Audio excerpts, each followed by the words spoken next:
Welcome to UPSC Vinod. CDS 2025 question paper தான் பார்க்க போகிறோம். ஸோ கண்டிப்பாக இது நமக்கு எந்த அளவுக்கு பிவைக்யூஸ் ரெலவெண்ட் அப்படிங்கிறதும் தாண்டி இது 2025 சிஎஸ்சிக்கு ரொம்ப ரொம்ப முக்கியமான ஒரு ரிவிஷன் பேப்பராக வச்சுக்கலாம். 100% எக்ஸாம் எழுதுறவங்க, ஏகப்பட்ட டெஸ்ட் சீரியஸ் எழுதுறவங்கலாம் இதை ஒன்ஸ் எழுதுறது பெட்டர். ஓகே, ஸோ இது ஆக்சுவலாக டெஸ்ட் எழுதிட்ட அப்புறம் இது பார்க்குறது உங்களுக்கு இன்னும் யூஸ்ஃபுல்லாக இருக்கும்.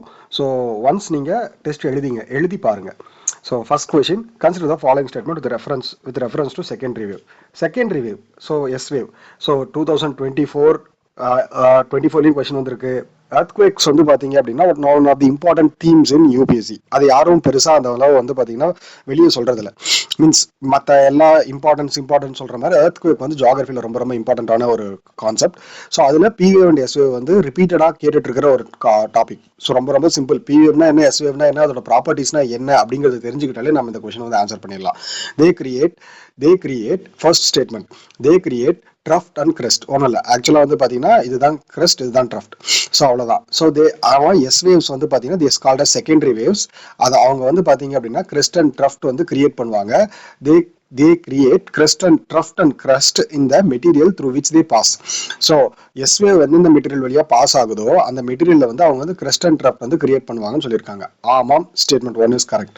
The directions of S wave is perpendicular to the wave of directions of vertical plane. Yes, it is. S wave is perpendicular means it is perpendicular direction. So இது பாத்தீங்கன்னா perpendicular direction to the direction of vibration. அதாவது இதோட vibration பாத்தீங்கன்னா perpendicular இருக்கும்னு சொல்றாங்க. Okay, so அப்ப S wave பாத்தீங்க அப்படின்னா it is a secondary wave and also அதாவது S அப்படிங்கிறதுக்கு ஏத்த மாதிரி இது second, it will hit second it will hit the earth surface at second. அப்ப ஃபர்ஸ்ட் பாத்தீங்கன்னா P wave பாத்தீங்க அப்படின்னா ஃபர்ஸ்ட் ஹிட் ஆகும். இது P wave லாங்கிடியூடல் வேவ்னு சொல்லுவாங்க. S டிரான்ஸ்வர்ஸ் வேவ்னு சொல்லுவாங்க. So S waves transverse wave, P wave longitudinal wave அப்படின்னு சொல்லுவாங்க. சோ இதுக்கு ஆன்சர் பாத்தீங்கன்னா both 1 and 2 ரெண்டுமே correct. the crust and trough create பண்ணுவாங்க. S wave பர்பெண்டிகுலர் டைரக்ஷன்ஸ் பாத்தீங்க அப்படின்னா வெர்டிகல் பிளேன்ல பர்பெண்டிகுலர் டைரக்ஷன் கொடுக்கும். Okay, identify the mineral based on the following characteristics related to. Mineral is one of the important theme of UPSC. எல்லா வருஷமும் mineral இருந்து ஒரு question வரும். It is exact template of UPSC. Okay, so first இதோட characteristics, first characteristics, it is usually greenish in color. So color of the mineral, இந்த greenish color இருக்கக்கூடிய mineral என்னன்னு கேட்டிருக்காங்க. And also it is found in basaltic rock. Greenish color plus basaltic rock. So basaltic rock means அதாவது இது பாத்தீங்க அப்படின்னா volcanic regionல இருக்கக்கூடிய rocks கூட இருக்கலாம், அதாவது old. So magnesium, iron and silica are its major elements. So magnesium, iron, silica are its major elements. Green, basaltic, magnesium, iron, silica, இது எல்லாமே சாட்டிஸ்ஃபை ஆகக்கூடிய மினரல் என்னன்னு கேட்டிருக்காங்க. ஃபெல்ஸ்பார் மினரல் தான் பாத்தீங்கன்னா கிரீன் கலர்ல இருக்கும். நல்ல ஞாபகம் வச்சுக்கோங்க. ஃபெல்ஸ்பார் கிரீன் கலர்ல இருக்கும். பசால்டிக் ராக் பாத்தீங்கன்னா ராக்ல அந்த மினரல் இருக்கும். மெக்னீசியம், அயன் அண்ட் சிலிக்கா பாத்தீங்க அப்படின்னா அதுல இருக்கும். Okay, so next ஆம்பிபோலைட்.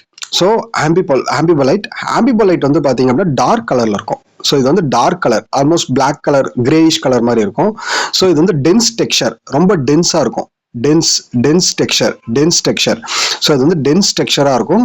Dark colour, dense texture. So அதுக்கு அடுத்து பாத்தீங்க அப்படின்னா இது மெட்டமார்பிக் ராக்ல இருக்கும். மெட்டமார்பிக் ராக்ல இருக்கும்.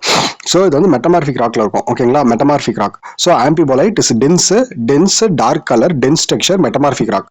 ஸோ பைராக்சின் பேரு பாத்தீங்கன்னா igneous rock, pyroxene, igneous rock and metamorphic rock. இது கிறிஸ்டல் ஷேப்ல இருக்கும், கிறிஸ்டல் மாதிரி இருக்கும். பைராக்சின் கிறிஸ்டல் மாதிரி இருக்கும். ஒலிவின் எல்லோ கலர்ல இருக்கும். இதுல iron ore rich, yellow colour, iron. So amphibolite பாத்தீங்கன்னா dark colour, dense texture, metamorphic rock. Feldspar பாத்தீங்க அப்படின்னா பசால்டிக் ராக். பைராக்சின் பாத்தீங்க அப்படின்னா igneous rock and metamorphic rock. Crystal ஷேப்ல இருக்கும், கிறிஸ்டல் மாதிரி இருக்கும். ஒலிவைன் பாத்தீங்கன்னா yellow colour, iron. So almost எல்லா ராக்கையும் பாத்தீங்கன்னா எல்லா மினரலோட டெக்ஸ்சரையும் நம்ம பார்த்துட்டோம். நெக்ஸ்ட் ரொம்ப ரொம்ப முக்கியம், which one of the following statement with reference to salt weathering. ஆக்சுவலா வெதரிங் கேள்விப்பட்டிருக்கோம். அது என்ன சால்ட் வெதரிங்? ரொம்ப சிம்பிளான ஒரு கான்செப்ட் தான். இது அதாவது வெதரிங் வந்து எல்லாருக்கும் தெரியும், சால்ட் வெதரிங் பற்றி தெரியாது. அப்போ சால்ட் வெதரிங் பற்றி கேட்டால் தப்பா இது வந்து கொஞ்சம் வந்து பயந்துருவாங்க அப்படிங்கிறதுக்காக கேட்டிருக்காங்க. ஸோ ஃபர்ஸ்ட் வந்து salt crystallisation is a most effective of all the salt weathering process. First வந்து சால்ட் வெதரிங்னா ஒன்றும் இல்லை, சால்ட் உப்பு இருந்து அது அந்த ராக்கை வந்து பார்த்தீங்கன்னா அரிச்சிட்டு போகிறது. உப்பு, அதாவது salt is helpful to weathering the rock, weathering the surface of the rock, அதுதான் salt weathering. Salt crystallisation is a most effective of all salt weathering process. Yes, correct. Salt crystallisation தான் வந்து பார்த்தீங்கன்னா மோஸ்ட் எஃபெக்டிவ். ஸோ ஆக்சுவலாக ஒன்றும் இல்லை, salt கிறிஸ்டலைசேஷனா ஒன்றும் கிடையாது. First வந்து சால்ட் வாட்டர் வந்து அந்த ராக் மேலே வந்து விழும், அந்த ராக்குக்குள்ளே கொஞ்சம் கொஞ்சமாக பெனிட்ரேட் ஆகும். தென் ஹீட் ஆன உடனே வந்து பார்த்தீங்கன்னா அந்த சால்ட் வாட்டர் எவாபரேட் ஆகிடும், பட் சால்ட் வந்து அந்த ராக்குள்ளேயே இருக்கும். அந்த அந்த ராக் வந்து பார்த்தீங்க அப்படின்னா கிறிஸ்டலைசேஷனாக ஃபார்ம் ஆகிட்டு அது வந்து வெதரிங் ப்ராசஸ் வந்து ஸ்டார்ட் பண்ணும். Salt crystals grows in most effective over sedimentary rocks as compared to igneous rock. Yes, igneous rock மேலே சால்ட் கிறிஸ்டல் வந்து கொஞ்சம் கம்மியாக தான் இருக்கும். இக்னிஷியஸ் ராக் மேலே சால்ட் கிறிஸ்டலைசேஷன் வந்து கொஞ்சம் கம்மியாக தான் இருக்கும். ஸோ ரெண்டு ஸ்டேட்மெண்ட்டும் கரெக்டு. ஓகேங்களா? So next, which are the following with surface inversion. ஆக்சுவலாக திரும்பவும் சொல்கிறேன், இதுவும் வந்து நிறைய பேர் வந்து பார்த்தீங்கன்னா டெம்பரேச்சர் இன்வர்ஷன் பற்றி தெரியும், but surface inversion of the டெம்பரேச்சர்னா என்ன எனக்கு தெரியாது. ஸோ இந்த இடத்துலையுமே வந்து பார்த்தீங்க அப்படின்னா ஜஸ்ட் ரெண்டுமே ஒன்று தான். Temperature increases with height increases, அதுதான் வந்து பார்த்தீங்கன்னா surface inversion in temperature increases with height increases, அவ்வளோதான். It causes instability. அதாவது நம்மளுக்கு டெம்பரேச்சர் இன்க்ரீஸ் ஆகுது அப்படின்னாலே நமக்கு வந்து அது வந்து என்ன ஆகும் அப்படின்னா போக போக மேலே இன்க்ரீஸ் ஆகுதுன்னா ஒரு இன்ஸ்டெபிலிட்டியை வந்து கிரியேட் பண்ணும் வித் இந்த லோயர் லேயர் ஆஃப் தி அட்மாஸ்பியரோட லோயர் லேயரில் அது வந்து ஒரு இன்ஸ்டெபிலிட்டியை கிரியேட் பண்ணும். ஸோ இது வந்து பார்த்தீங்க அப்படின்னா ஜஸ்ட் ஒரு கொஞ்ச நேரம் கண்டிப்பாக இது வந்து பார்த்தீங்கன்னா ஒரு கொஞ்ச நேரம் தான் இது வந்து லாஸ்ட் ஆகும். This inversion commonly last for few hours until sun comes up. அந்த சன் வர வரையும் தான், சன் ரைஸ் ஆகிற வரையும் தான் வந்து பார்த்தீங்க அப்படின்னா அந்த சர்ஃபேஸ் இன்வர்ஷன் ஆஃப் டெம்பரேச்சர் வந்து இருக்கும். ஸோ அவ்வளோதான். ஸோ ரெண்டு ஸ்டேட்மெண்ட்டுமே கரெக்ட். இதில் வந்து ரெண்டு ஸ்டேட்மெண்ட்டுமே வந்து பார்த்தீங்கன்னா கரெக்ட். ஓகேங்களா? So next, identify the cloud. So clouds UPSC, CSC, CDS, சிஏபிஎஃப்னு எல்லா எக்ஸாம்லையும் கிளவுட்ஸை பற்றி கொஸ்டின் கேட்டு இருக்காங்க. Identify the clouds on basis of the following characteristics. They look like cotton wool. ஆக்சுவலாக வந்து பார்த்தீங்கன்னா இந்த ஒரு கேரக்டரிஸ்டிக்ஸ் மட்டுமே போதும் நமக்கு வந்து பார்த்தீங்க அப்படின்னா கியூமுலஸ் இந்த ஒரு கேரக்டரிஸ்டிக்ஸ் வச்சு நம்ம வந்து கியூமுலஸ்ன்னு சொல்லிடலாம். Because cotton wool, puffy cloud. So இதுதான் வந்து they exist in patches and have flat base. So flat base இருக்கும், 4 to 7 கிலோமீட்டர்ஸில் இருக்கும். ஓகேங்களா? ஸோ இதுதான் வந்து பார்த்தீங்க அப்படின்னா cumulonimbus cloud. So next, identify the type of the climate. Again, basic geography. So ஆக்சுவலாக இதில் சூடானில் என்ன டைப் ஆஃப் கிளைமேட் அப்படின்னு தெரிஞ்சாலே நமக்கு இதுவும் வந்து பார்த்தீங்கன்னா சப்ட்ராபிக்கல் ஸ்டெபி கிளைமேட். ஸோ சூடானில் வந்து பார்த்தீங்கன்னா சப்ட்ராபிக்கல் ஸ்டெபி கிளைமேட். பட் அதோட கேரக்டரிஸ்டிக்ஸ் என்னன்றதை பார்ப்போம். டெம்பரேச்சர் வந்து ஹையாக இருக்கும் through out the year Sudan. So ஆக்சுவலாக வந்து பார்த்தீங்கன்னா மான்சூனில் வந்து த்ரூ அவுட் தி இயர் வந்து பார்த்தீங்கன்னா டெம்பரேச்சர் ஹையாக இருக்காது. டிராபிக்கல் வெட்டு ட்ரைலியும் வந்து த்ரூ அவுட் த இயர் வந்து ட்ரையாக இருக்காது. ஸோ இங்கே வந்து பார்த்தீங்கன்னா மிட் லாட்டிடியூட் ஸ்டெப்பீஸ் அண்ட் சப்ட்ராபிக்கல் ஸ்டெப்பீஸ் இது ரெண்டு தான் வந்து பாயிண்ட் ஆஃப் கன்டென்ஷனில் இருக்குது ஃபர்ஸ்ட் பாயிண்ட்ல அப்ளை பண்ணும்போது. So rainfall is variable within short wet season and longer try season. So ஆக்சுவலாக இதில் வந்து பார்த்தீங்கன்னா மிட் லாட்டிடியூட் போயிடுச்சு. பிகாஸ் இந்த இடத்துல வந்து பார்த்தீங்க அப்படின்னா short wet season and long dry season. Climate of Sudan and Paraguay is an example for its climate type. So ஆக்சுவலாக கிளைமேட் டைப் வந்து பார்த்தீங்கன்னா சப்ட்ராபிக்கல் ஸ்டெப்பி கிளைமேட் தான் வந்து பார்த்தீங்கன்னா temperature is high throughout the year. Rainfall is variable with short wet season and long dry season.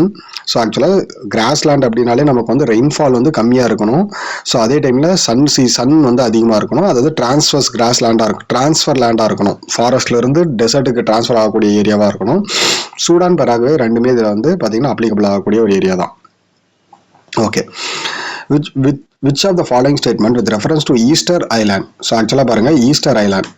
So ஆக்சுவலாக இந்த ஒரு இதுவும் வந்து பார்த்தீங்க அப்படின்னா கரண்ட் அஃபேர்ஸில் இருக்கக்கூடியது, யூபிஎஸ்சியில் எக்ஸ்பெக்ட் பண்ணக்கூடிய ஒரு area. Easter islands are Pacific ஓஷனில் இருக்குது. South east Pacific ocean. ஓகேங்களா? பசிபிக் ஓஷனில் இருக்குது. பாலினேஷியா கிடையாது. ஸோ இதுலேயே அந்த எங்கே இருக்குன்னு தெரிஞ்சாலே நமக்கு வந்து பார்த்தீங்கன்னா இது வந்து answer south east Pacific ocean. So it is territory of South America nation சிலேவோட டெரிட்டரி தான் ஈஸ்டர்ன் ஐலாண்ட். ஆக்சுவலாக இது வந்து யூபிஎஸ்சியில் வரதுக்கு வாய்ப்புகள் அதிகமாக இருக்குது. சிலே கண்ட்ரியோட ஐலாண்ட்ஸ் தான் அதுக்கு சொந்தமான ஐலாண்ட் தான் வந்து பார்த்தீங்கன்னா Easter island. So it is not from Polynesia, it is South America. So two only. So next question. So which of the following statement is refer to an humus. So ஆக்சுவலாக ஒரு சில questions வந்து பேசிக் science question வந்து நான் discuss பண்ண மாட்டேன், because basic science question is not relevant to UPSC CSC. So நம்ம maximum UPSC சிஎஸ்சிக்கு தான் நம்ம வந்து டிஸ்கஸ் பண்ணிருக்கோம். அதனால் நம்ம வந்து பார்த்தீங்கன்னா பேசிக் சயின்ஸ் கொஷினை விட்டுடலாம். ஓகே, நெக்ஸ்ட் பார்ட் வந்து பார்த்தீங்கன்னா நெக்ஸ்ட் கொஷின்ஸ் எல்லாம் நெக்ஸ்ட் பார்ட்டில் பார்க்கலாம். தேங்க்யூ.